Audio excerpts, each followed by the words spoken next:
Please help me reach 2,000 subscribers. If you're drawn to stories tangled in heartbreak, hidden truths, and the kind of choices people regret long after they make them, then stay, because this one is a storm I'm still trying to walk through. Let me take you back to where everything began. I never went out searching for trouble.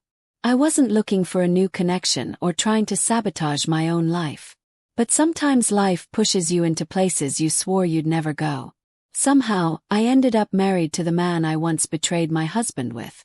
And every morning when I wake up and see him lying next to me, a tight, twisting knot settles inside me, a feeling that never loosens.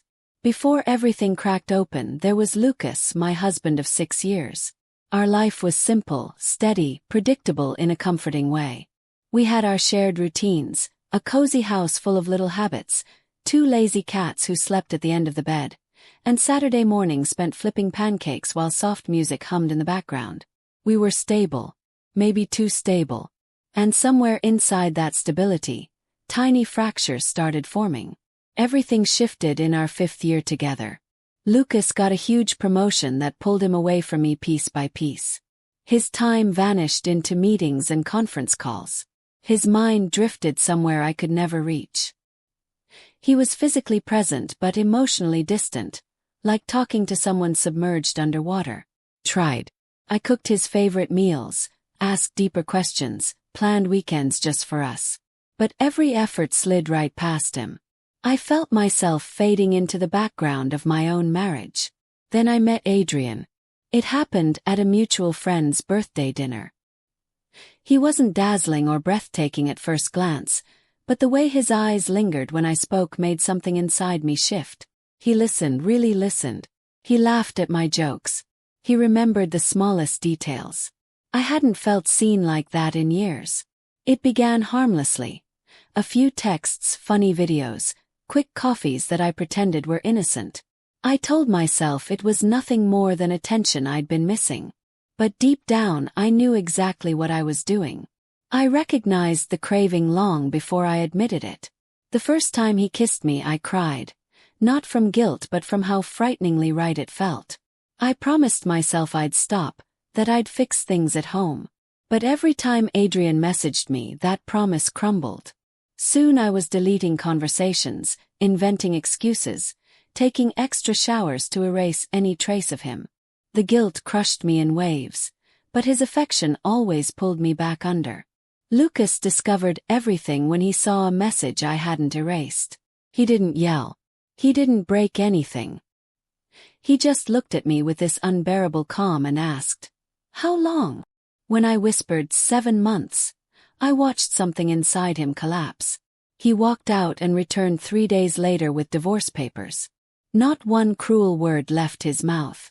His silence was devastating. Adrian moved in a few weeks after the divorce was finalized. At first, he was everything he had promised to be.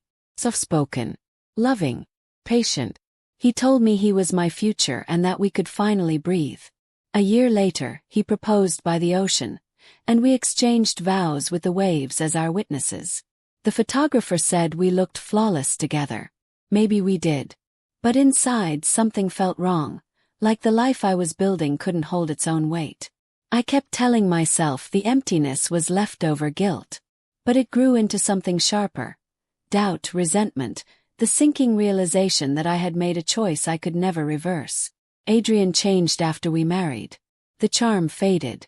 Suspicion crept in. He checked my phone when he thought I wasn't watching. He questioned every late night at work, every notification sound. The man who once made me feel understood now made me feel monitored. And I wasn't innocent either. Pulled away. Shut down. I compared him to Lucas. Gentle, patient, unwavering Lucas. The man whose trust one destroyed. The man who didn't deserve any of the pain I gave him. Some nights I quietly checked Lucas's social media, wondering if he was okay, if he hated me, or if I'd simply become a distant mistake. One night I found a photo of him on a mountain trail, smiling beside a woman who radiated joy. His caption read, "Grateful for new beginnings." That single sentence broke me in a way nothing else had. In that moment I finally understood what I'd done.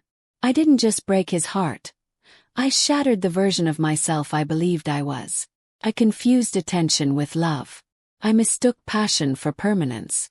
I married the man I betrayed my husband with, and the regret wraps around me like a shadow I can't outrun. Now our home feels like two strangers occupying the same rooms. We sit at the same table but barely talk. We sleep in the same bed, yet the emotional distance between us could swallow whole cities. Every so often, I catch a flicker of regret in Adrian's expression too, but neither of us dares to say it out loud. I chased something that felt exciting instead of choosing honesty.